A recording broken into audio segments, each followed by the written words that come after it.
I've gotten a little bit of criticism for changing my mind, but I actually view being able to change your mind as a good thing. I don't think it's flip flopping. I don't think it's a bad thing. I truly think someone that's able to change their mind based on new information is an open minded person.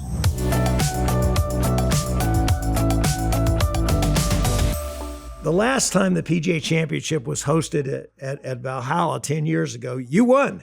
I remember rooting for you very madly. And what's a behind the scenes story from the 2014 PGA that maybe you haven't told before? I'd say the big thing for me about that PGA Championship was how hard Sunday morning was. You know, you're sleeping on the lead overnight, and then you get this weather delay that comes in, and you don't tee off until, you know, maybe 2 hours after your tee time was supposed to be.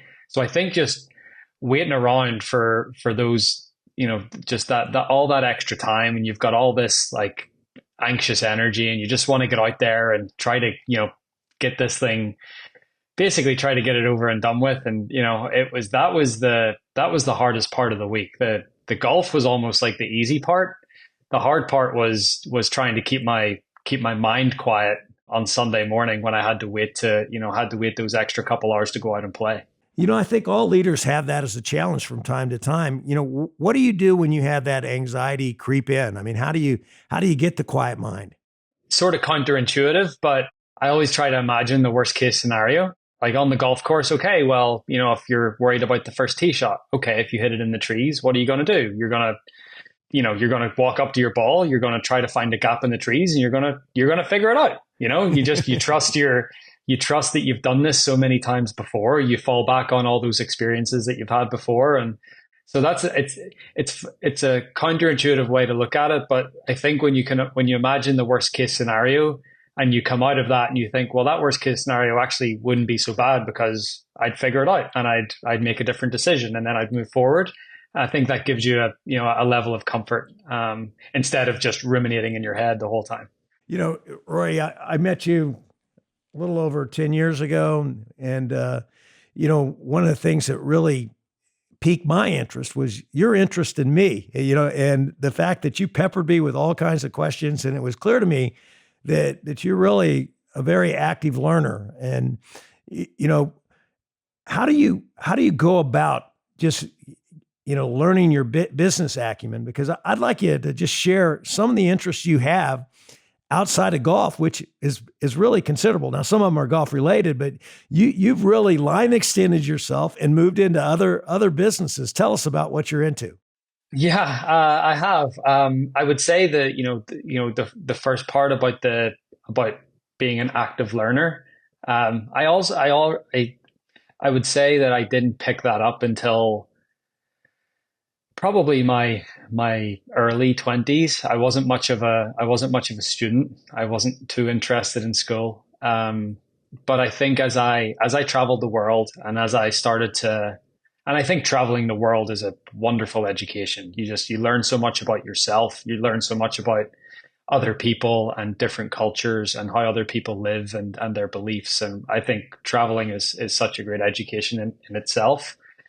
I think just, you know, spending time with people like you and especially in the golf world, golf and business is so linked, and it always has been. And I think that, you know, I've not always had an interest, but I think just seeing the similarities as well, and you know, being a competitive person and getting into the, you know, maybe the business side of things, it's a different side of my competitiveness that I can bring out. And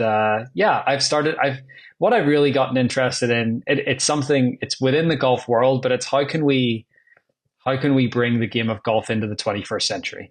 So I've invested in quite a few businesses that are looking towards the future and, okay, how do people consume content? How are they going to watch golf moving forward?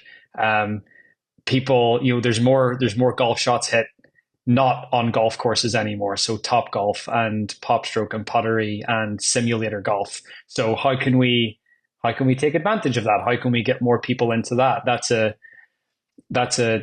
unintimidating way to introduce people to the game of golf, which is wonderful. And then from there, if they want to go and take a lesson with their local PGA pro, they can and get into it deeper. So that's been a big area of focus for us because golf is so rooted in its history and its traditions, which is wonderful.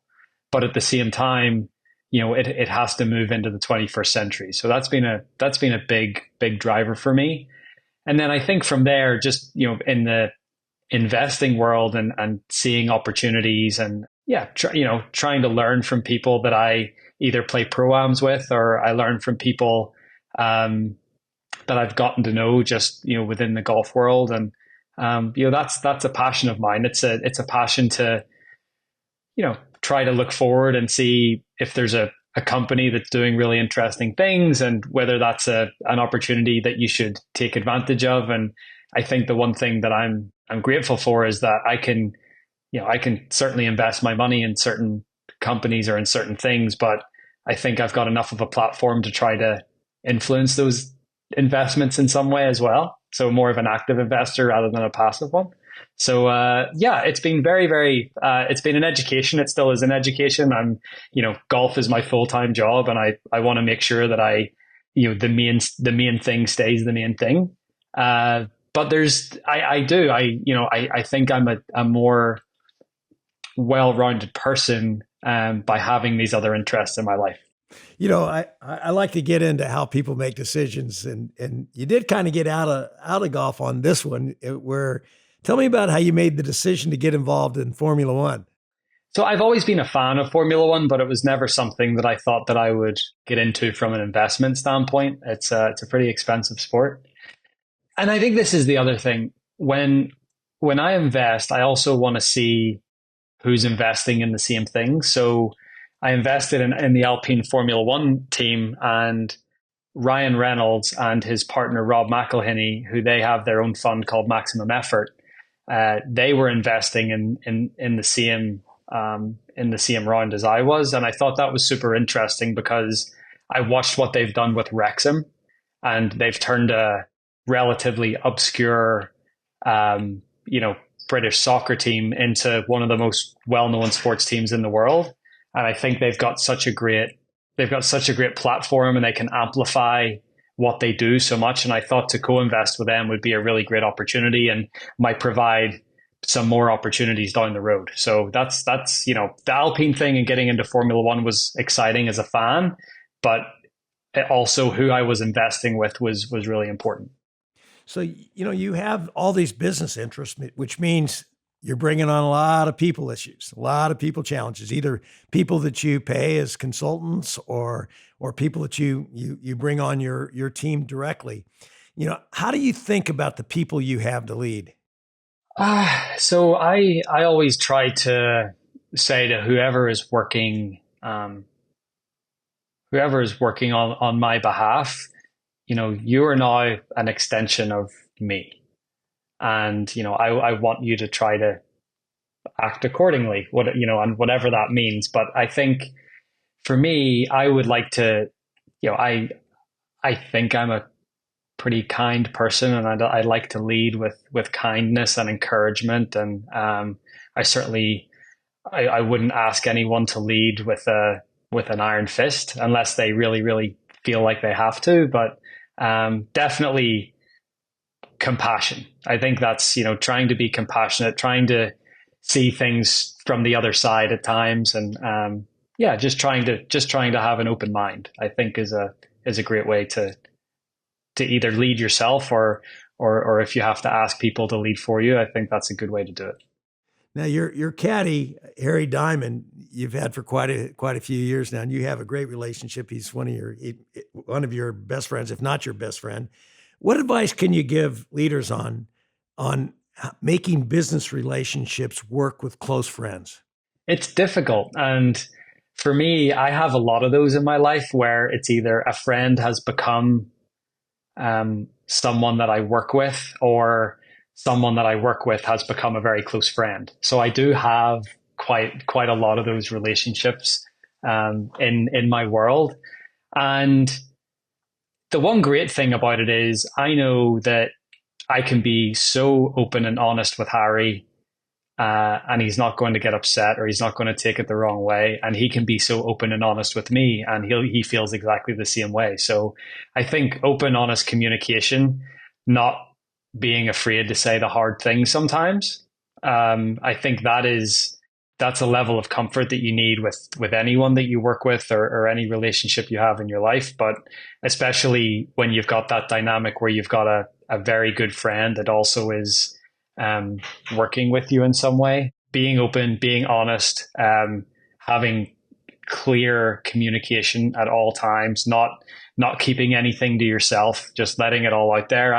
Even if it's something I don't want to hear, I appreciate that someone tells me that, because for someone in a position where they're working for me, it's hard to say the truth sometimes. And if they think that I don't want to hear it, it's hard to say that. But I would much rather they did, because they're being open and honest, and we'll always be able to have a conversation and figure it out.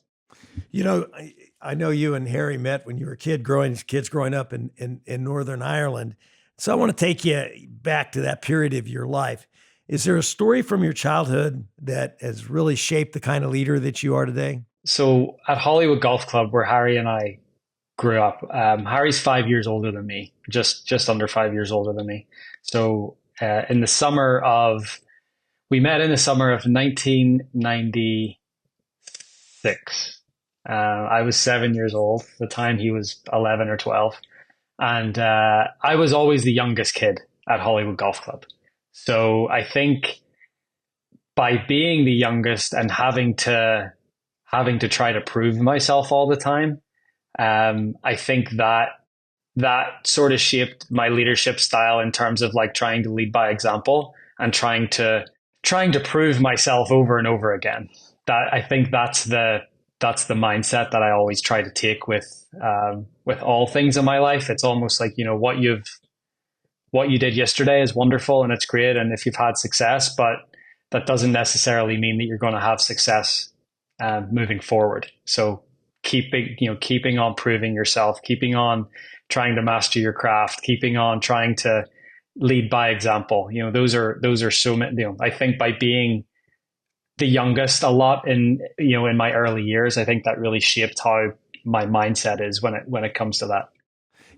I've had the great fortune to get to know your father, Jerry, and at one of the clubs that we're in, and he's got to be probably the most popular member. I mean, everybody loves playing with him. So I was curious, what did you pick up with him as your father that you've really tried to apply to your own life? Positivity. He is the most positive person on earth. He can see a silver lining in anything. He is just the eternal optimist. And I think that, and I do get that from my dad a lot. And sometimes that can't, I don't think you should be wearing, rose-colored glasses all the time with everything that you do in life. But my dad is such a great example of seeing the good in everyone and seeing the good in everything. And that's a wonderful trait to have. And I was so lucky as a child to be able to grow up in a household and an environment like that, where it was positivity and happiness over everything else. And I'm obviously very grateful for that. I was surprised when I learned this when we met, but you didn't finish high school and you never went to college. And, Roy, I just wrote this new book called How Leaders Learn. And you mentioned you learned a lot from your international travel, which really piqued your interest in a lot of areas. What's another way, or what's one of the biggest leadership lessons that you've picked up, either from your travels or by working with other people? I remember listening to one of your podcasts with Tom Brady a couple of years ago, and having my notebook beside me and writing down all these different things that Tom was saying to you about leadership, and especially in his position as a quarterback, trying to get everyone to work together. I'm not someone that lets the details go. I mean, I think I'm very intent on getting things done the way they needed to get done. I mean, and a lot of things I've learned over the years, again, don't mistake activity for achievement. We always say, don't think that's just because you're breaking a sweat, you're getting anything done. I mean, we're not out there just to run around. And I think working hard at the wrong things allows you to get better at getting worse. And, if we're going to work at the right things. And I think from the day that I got here, I said, okay, these are the things that I'm going to apply on the field. I know these are the things that are going to come up. This is what we're going to work on. And I started that with just individual workouts with those 3 or 4 players. And I tried to improve that to the 7 guys. And I tried to improve that to the 10 guys. And by the time we got to training camp, I felt like, okay, we're at a decent place. And I've still got those notes from that podcast that I've listened to. But I think it's seeking out excellence. It's seeking out people that are the best at what they do and learning from them, and they don't, you don't have to know them. There's a lot of books out there. There's a lot of podcasts. There's a lot of, there's a lot of everything, especially in this day and age. So, if you want to, it's not like back in the day where if you wanted to learn something about someone, you had to go to the library, pick out a book and try to, we have so much at our fingertips and we have access to so much. And, your mentors don't have to be people that you know. And I think that's the one thing that I've realized. I can, if I want to go and listen to an interview with Warren Buffett, I can. If I want to go and listen to a podcast with Tom Brady, if I want to go and listen or read something about a person that's a leader in another industry, you can go and do that. So that to me has been one of the biggest lessons and one of the easiest ways to learn. You don't have to take everything that they say, but if there's 1 or 2 little tidbits that really resonate with you, then it makes the hour or 2 of listening to something makes it so worthwhile. Now, as I understand it, Rory, you were ambitious from the very beginning, and you actually set the goal when you were 7 years old and said you wanted to be the number 1 golfer in the world. And then you finally achieved that. You're ranked number 1 in the world. What was that like when you hit that big goal? I think I count myself very lucky that I'm in such a fortunate position that I can go out and chase my dreams basically every day. I don't know if everyone in the world can say that. So, I'm obviously very grateful for that, but it was a dream come true. It was a dream I had from when I was a little boy growing up in Northern Ireland, in Hollywood with in a town of 12,000 people, the PGA Tour and Tiger Woods and, all those guys were a world away from where I grew up. So, to be able to achieve that at 22 years of age and, to have Tiger Woods be the one that finished second to me in that tournament that I did get to world number 1. I mean, I couldn't have scripted it any better. And yeah, it was a dream come true. And, luckily I've been able to, get to the peak of world golf a few times, but probably nothing will compare to that first time and it's the same thing that the first time you get to world number 1 or the first major you win, or it's the, those firsts are just they're so incredible and they're so satisfying, but they're also so motivating. It's like, okay, well, I've done this and I want to do it again. Yeah. So as a leader, you might be getting at it right there, Rory, but what that experience teach you about goal setting? My attitude towards goal setting is a little different. I think people, you can make these, grand, ambitious plans, but if you don't have a structure or a system to work within, someone said once that you don't rise to the level of your goals, you fall to the level of your systems. So if you have good systems in place, so for me, that would be, what does okay, I want to be the best player in the world, or I want to win the Masters one day, for example. Okay, that's great, but how do you get there? And it's all to do, what does a practice day look like for me? Okay, well, I want to be in the gym for 2 hours and I want to work on my short game for this amount of time and I want to do this and I want to do that. So my goals start to become more process driven rather than result driven. So if I can make my goals about the process and I can check the boxes while I'm practicing and while I'm doing the stuff I need to do, then hopefully one day the result should just take care of itself.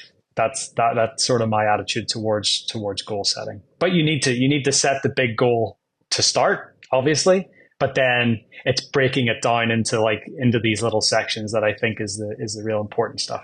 I'll tell you one thing about golf, and I don't care what level you're at, it's hard to win. I mean, it is really hard to win. You're competing against so many people, and so many things can go right or wrong, and success is obviously a wonderful teacher, but so can failure be. I mean, what's the biggest lessons that you've learned from failure? And it happens to us all. I'm so appreciative of the failures that I've had, or the opportunities they're failures because you want to do something and you don't quite do it, but they're opportunities to learn. And you certainly learn more in your failures than you do in your wins. Because I think you reflect a little bit more on your failures too, and you try to glean some learnings from them. And that's the one thing that I've really prided myself on my whole career is my resilience. And if I have a failure, if I have a bad week, I reflect on it. I think about what I could do better, and then I get back to work. And the one great thing about golf too is there's so many tournaments. There's always the next week. There's always an opportunity to get back on the horse and do it again. So, that's the lucky thing about failing in golf. There's always the next week. Yeah, I couldn't agree with you more on that. Your weeks are a lot better than mine, though, Roy.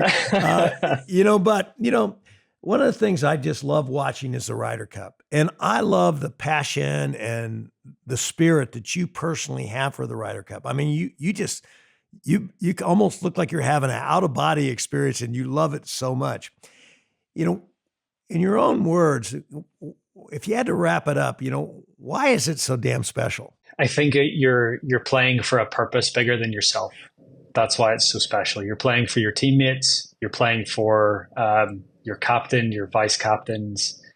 You're playing for us, for the Europeans. You're playing for a continent, right? You're playing for a lot of different people, which is a much different experience than what golfers usually do week in, week out, when we're really just playing for ourselves, or maybe for our team or a family or whatever it is. So I think having that purpose that's beyond yourself is a huge motivator. And then I also think, talking of leadership, the Ryder Cup is the one competition that I think that I've learned more about leadership than anything else. Being responsible for being that sort of talisman for the European team, and trying to lead by example, and trying to set the tone, and trying to, bring the rookies along when I can. And all that is, I love that stuff. The Ryder Cup is, and I've played in 7 of them. I really hope I play in 7 more. I don't know if 7 is achievable, but it's the best experience you can have as a professional golfer. It's amazing. You are the leader of the team, or certainly one of the key leaders of the team, and no question about that. But you weren't always the leader. I mean, you started out as a rookie. What's it been like to transition in that experience from being a team player, individual contributor, to now where you kind of assume that leadership mantle? Yeah, I think I had great examples along the way. Whenever I was a rookie, there was some great leaders in that team that had played in a lot of Ryder Cups, and I learned by their example, and that was a big thing for me. So you need mentors, you need people to guide you along the way, and I was very lucky to be a part of a European team that had some of those people on it and had the experience, so that I could learn from them a little bit. And then when it was my turn to step into that leadership role, I was maybe a little more ready than I would have been if I didn't have their example. Speaking of leadership, Luke Donald seemed to be the ideal captain for the European team. What did you learn from him that you'll take forward when you become captain? Because you will be a captain someday for sure. I mean, what would you say would be the single biggest thing that you'd want to take forward from what he did? The one thing about Luke was his demeanor, his tone, just his whole attitude throughout the week never changed. You could have looked at Luke that week and you wouldn't have known if we were 5 points up or if we were 5 points down. And I think that's the sort of steady, sort of rock-like leadership that, if you're a team and you're looking at your captain and he looks like that all the time, like that just gives you so much confidence that like whether he thinks he knows what he's doing, but he looked like he knew what he was doing, right? He just had this air of complete confidence and comfort. And every time a player looked at Luke in Rome, they just got the sense that, no matter what happens, this guy's got everything under control. And that is, to have a leader like that is amazing. Rory, speaking of a leadership role, you've had not only a leadership role in the Ryder Cup, you've had a leadership role with PGA. I mean, you've been, on the board and you've seen up close and personal the whole PGA and LIV developments. What do you take away when you step back? Because you are a person that really does reflect on things. What do you take away as the major leadership lessons from that situation that any leader could learn from? I think the one thing that I have learned through this whole process is to be a little more open-minded. I think once you have a position and you dig your heels in, it's very hard to get out of that position, right? So, and I would say that I learned because I was a little bit that way too. I think you have to be open-minded. I think again, going back to what I said at the start, you have to be able to see things from the other side. You have to be able to put a foot in the other shoe and see if there's any areas of common interest there. Okay, is there things we disagree on a lot of things, but is there some things we agree on? And that's a good starting point to try to figure out a resolution. So I think if some of us were a little more open-minded through all this, I think a lot of the pain could have been avoided. And we wouldn't be in the position that we're in, but that's with the luxury of hindsight. And now we're trying to be a bit more open-minded and trying to put it all back together. But I think once you take a position and that's sort of set in stone for you, it's very hard to reverse out of that if the situation requires it. And I got to give you a lot of credit because you have evolved. I mean, you came out and you said, I hate LIV or something like to that extent, and yeah. And now you seem to have softened your view. What's it take for you as a leader to change your mind on something? Being able to change your mind is one of the greatest things in the human experience, because if you can't change your mind based on new information, then that's not a great place to start from. So I think for me, being able to change my mind on this based on new information and trying to be a little more open-minded and trying to talk to people from the other side.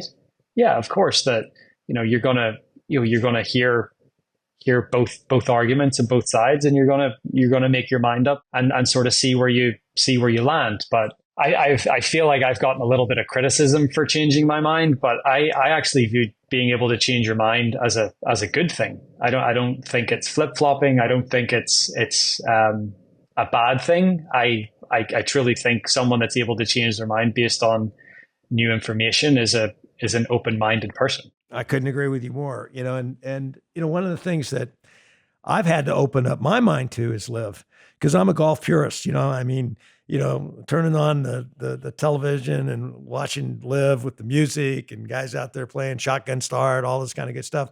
But I started watching it a little bit because, John Rahm's a good buddy of mine. And he went to LIV. So, I want to follow him. And I'm just curious, I think everybody has to pay attention to competition. When you look at what LIV's doing, okay, just from a competitive standpoint, if you're the PGA Tour, what's something that the PGA might be able to learn from LIV? I think tapping into a different demographic. If you talk about being a golf purist and a traditionalist, and I think that's the PGA Tour appeals to that type of golf fan, where LIV appeals to a completely different demographic, and the average age of a golf viewer in the United States is over 60 years old. So how can you tap into this younger demographic where hopefully they're gonna watch golf for the remainder of their life. So being a little more forward thinking and having a little more vision, I think is something that Liv have done pretty well. I mean, I still don't, 54 holes, shotgun starts, the team element. There's a few things to me that they haven't quite got right, but I don't know if that's completely their fault. They had to launch at some point, and they launched with a product that probably wasn't fully thought out, but they had to go with it. And they've gained a little traction. I wouldn't say they've gained a lot of traction, but they've definitely been a disruptor in the game of golf. And that's, sometimes things need a shake up. And if anything, I think it was a bit of a wake up call for the PGA Tour to maybe focus a little bit more on the future. And there's so many inbuilt advantages that the PGA Tour has over LIV in terms of the commercial contracts and media rights deals. And, there's just so many things that they have that LIV don't. But at the end of the day, all of that stuff goes away. The sponsorship deals and media rights, if people aren't willing to watch and engage with the product that you're putting out there. And I think we've seen this year, LIV has maybe taken away a little bit of market share from the PGA Tour, even though the PGA Tour is still the most watched golf platform in the world. The fan consensus and a lot of people that I talk to outside of the golf world that just enjoy watching golf would much rather all the best players be together again. And that's not, the PGA Tour players have stayed, and that's not really, it's not our fault, but at the same time, I don't think we can start playing the blame game here. I think we just need to see the bigger picture and try to do what's best for the game of golf. I'm not that close to it, so, I really don't have a personal answer to this, but, I golf with people all the time. And, people have a hell of a time figuring out what a LIV PGA or PGA LIV merger would really look like. Hypothetically, what would it look like? Because we all want to see the best players in the world play each other.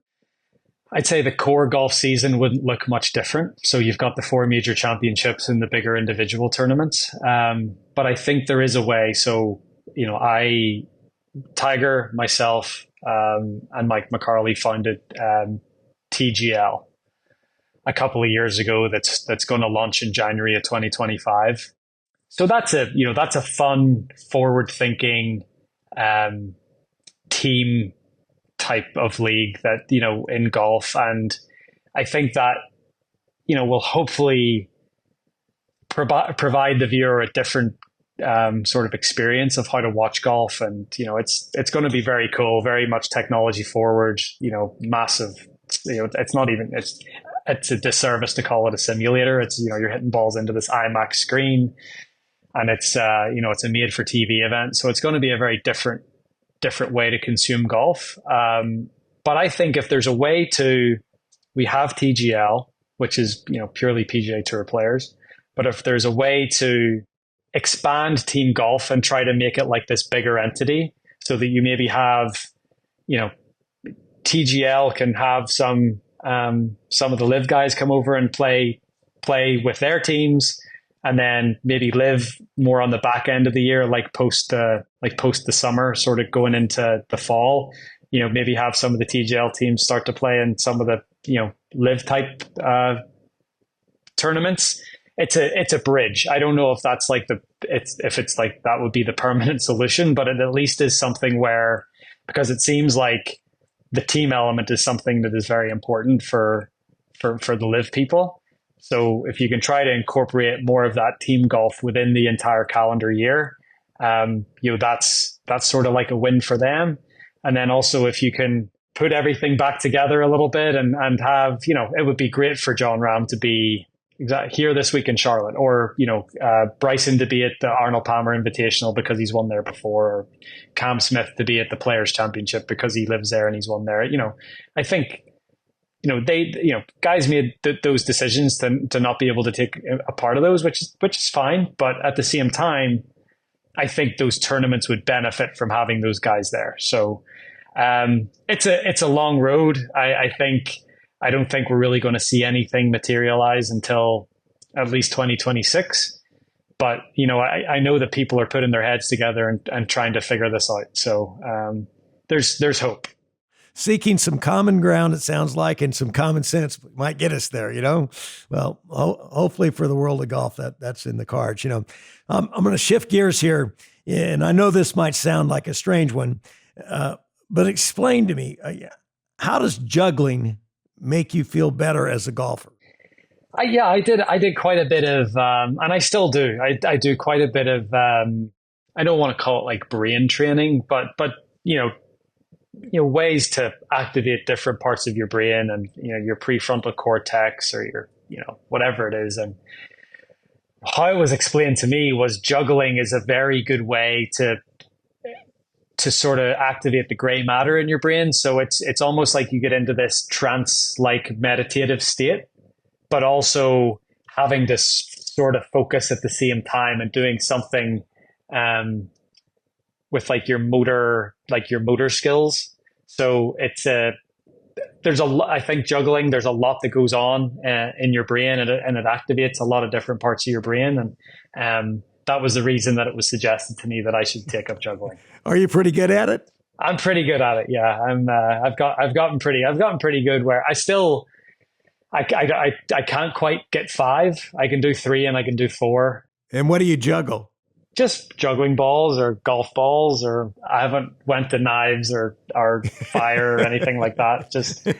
But it's a good, if you can do it for a couple of minutes, it sort of, I feel like it resets your mental state a little bit. Now, explain to me why you try to keep your mouth closed during high pressure situations. Yeah.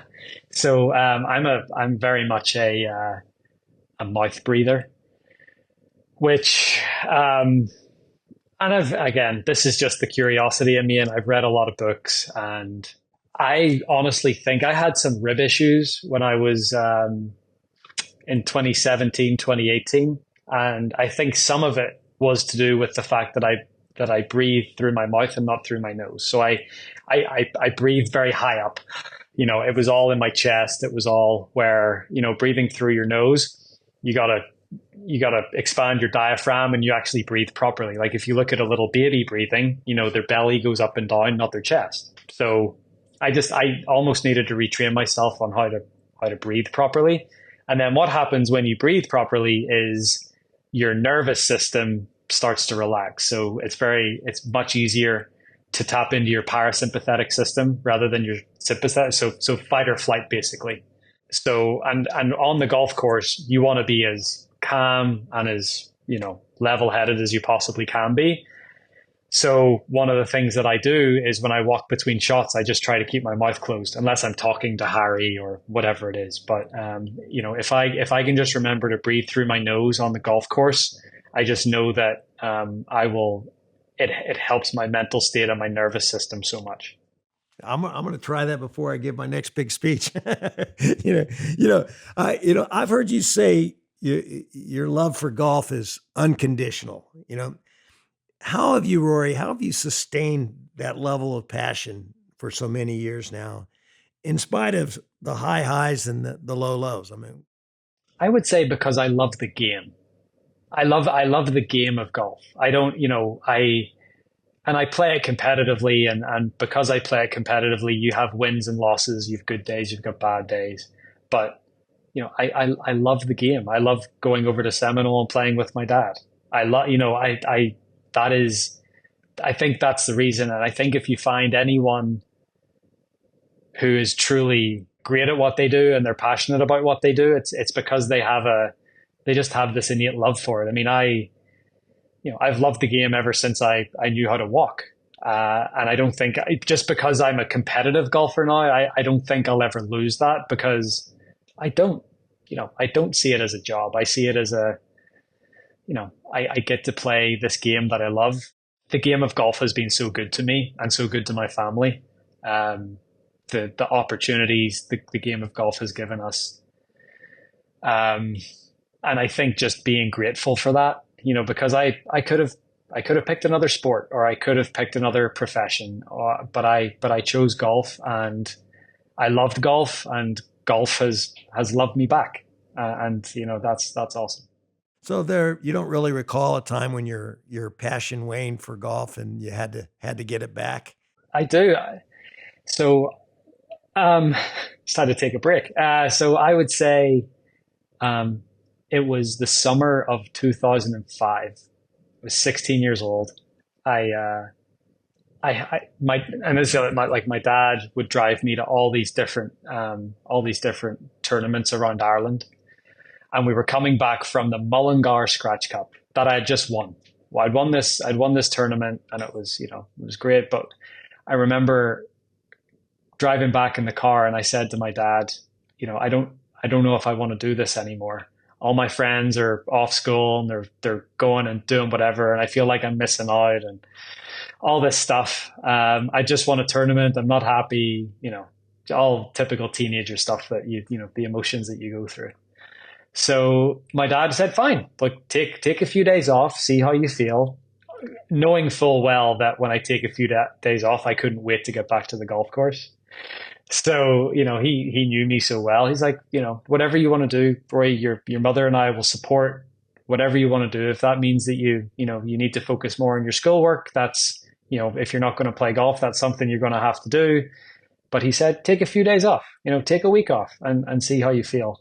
And I think I lasted 3 days, and then I was back at the golf course. So it didn't last long. And then during my professional career, no, I wouldn't say there's been times where I know that I've needed a break or I've needed a rest, but I've never fallen out of love with the game.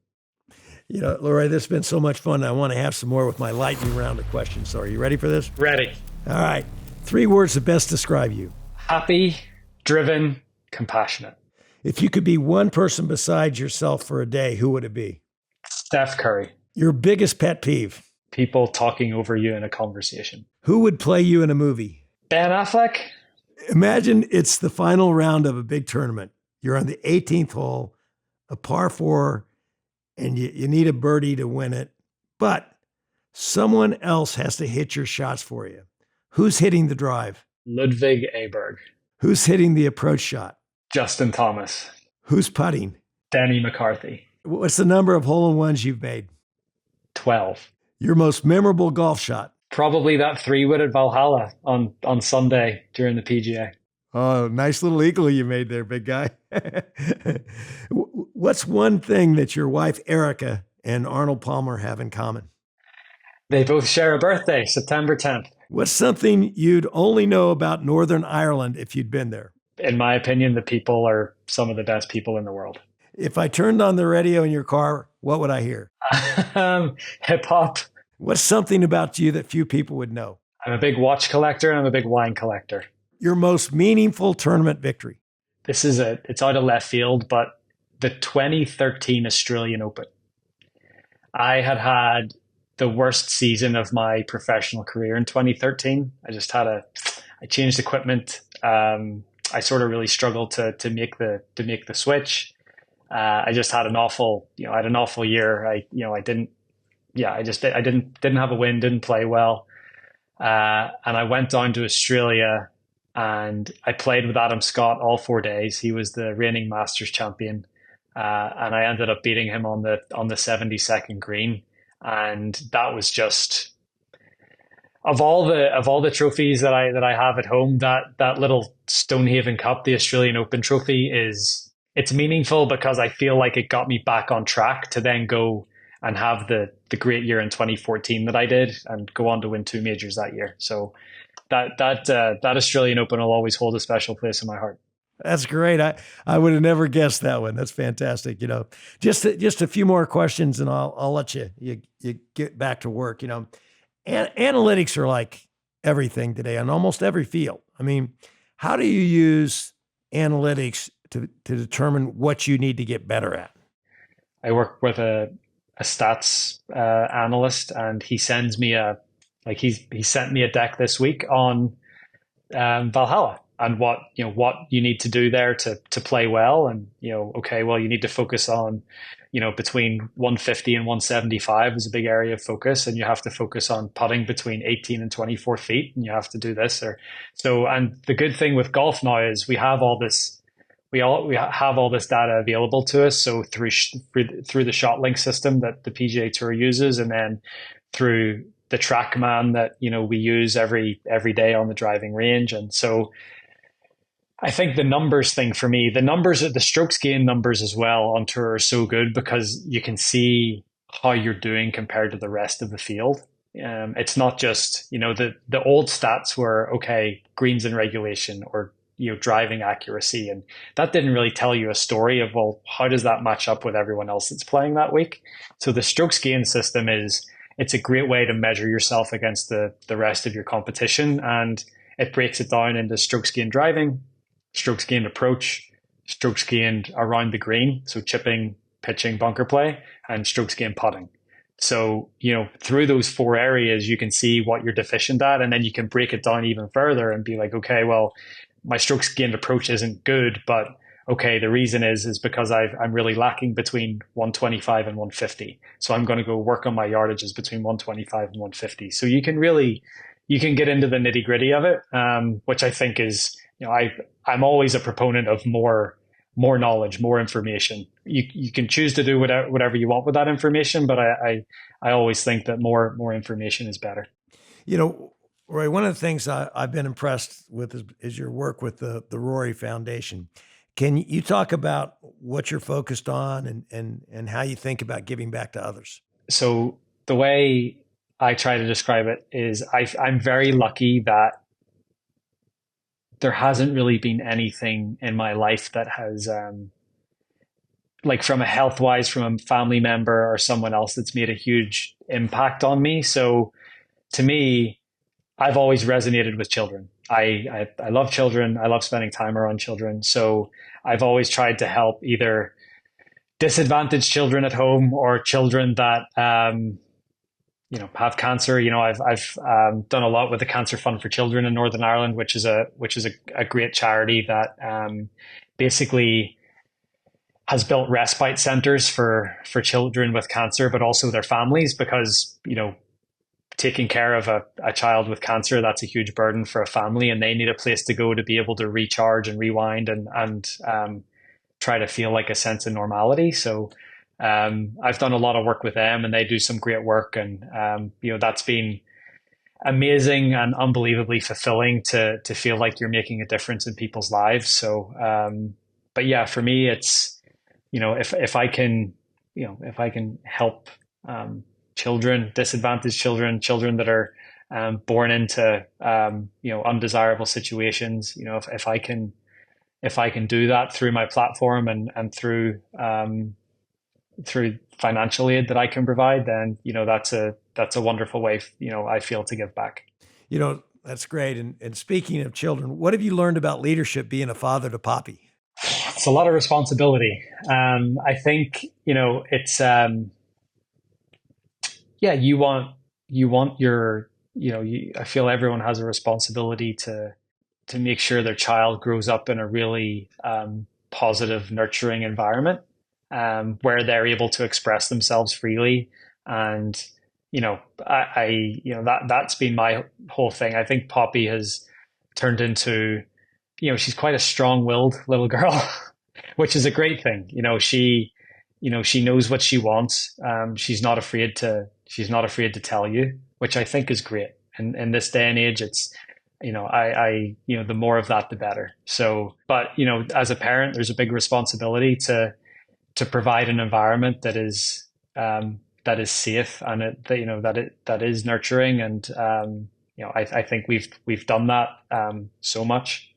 And yeah, it's such a, it's a thrill. It's a thrill to see her grow up and turn into the little person she's turning into, and the personality and, the things that she says, and, the activities that she does. She's a great little swimmer. She's into music. She loves singing. She loves dancing. She's got a little piano, a little guitar, she's into all of that. So, awesome. That's been, that's been unbelievably fulfilling, and just to watch her grow into this little girl that has her own mind and personality and knows what she likes. It's really cool. Given all you've accomplished already, Rory, what do you see as your unfinished business? So, when you, at the start of the podcast, when you said I set my stall out early about wanting to be the number one player in the world when I was 7, I also finished that phrase was, and I want to win all the majors. And I haven't won all the majors. I've gotten pretty close, but I think that's my unfinished business. I think if I've got, I'm still a pretty young man, just turned 35 a couple of days ago. But if I think about it, I've probably got a good, 10 or 12 opportunities left at Augusta amongst all the other majors. And, I think that's the only unfinished business I have in the game. And whether I finish that business or not, that's up to me. And, would I end my career with a slight tinge of regret? Probably. But at the same time, the game of golf's been unbelievable to me. And, if that were to happen, wonderful. But if not, I would leave, or I would walk away from the game being unbelievably fulfilled with what I've been able to achieve. Do you ever feel like you want something so bad that it makes it hard to do it? Yeah, you got to let go. You got to let go. That's been the big key for me is the harder you try, the harder it is to achieve. So you got to let it happen. You got to, relax and, whatever, try to treat it like just any other, it's hard if you're going to give a big speech or you're going to, whatever it is, you have to be in the right mindset. I've definitely gotten myself in the right mindset at Augusta, but some years someone just plays better. And that's, again, that's the hard thing about golf tournaments is, you're not just competing against the golf course, you're competing against 100 other guys. And, one of those guys that week could just have the week of their life. And that's sport. And that's, you go and you try your best and that's all you can do. Well, you're going to have the week of your life at Augusta someday, and you just may have the week of your life at Valhalla this week, and it'd be great to have you as a repeat champion for sure. What's one piece of advice, and we'll wrap this up, that you'd give to someone who wants to be a better leader? The one piece of advice to be a better leader is to be able, and I've said this, I've sort of beaten this drum a little bit, but to be able to see things from others' perspective. I think that's a great way to be able to lead, to be able to put yourself in someone else's shoes and see the world through their eyes, and try to find some sort of compromise. I think that to me is that's leadership right there. It's being able to recognize, what you know, but you also know what you don't know. And I think, we always said in the European team in the Ryder Cup, leaving your ego at the door and, taking feedback and taking advice and, being open to that, that to me is sort of leadership 101. Well, I think you could give a master class in golf, Rory. And as you evolve into a, leader in golf, which you obviously are, a leader in business, you're working on the master class across all fronts. And I want to thank you so much for taking the time to be with me today. The one thing I have to tell you, though, is that I still haven't gotten over the fact that I'm one of the few guys that's ever lost with you as a partner. And losing to Harry Diamond and your dad just on the 17th hole Seminole does not sit well with me. We've got to get a rematch someday. Absolutely, we will. I know Seminole's pretty much closed now, or it's closing for the summer. So whenever the season starts back up again, we'll get that organized. Awesome, buddy. Thank you so much. I appreciate it. Pleasure. Thank you.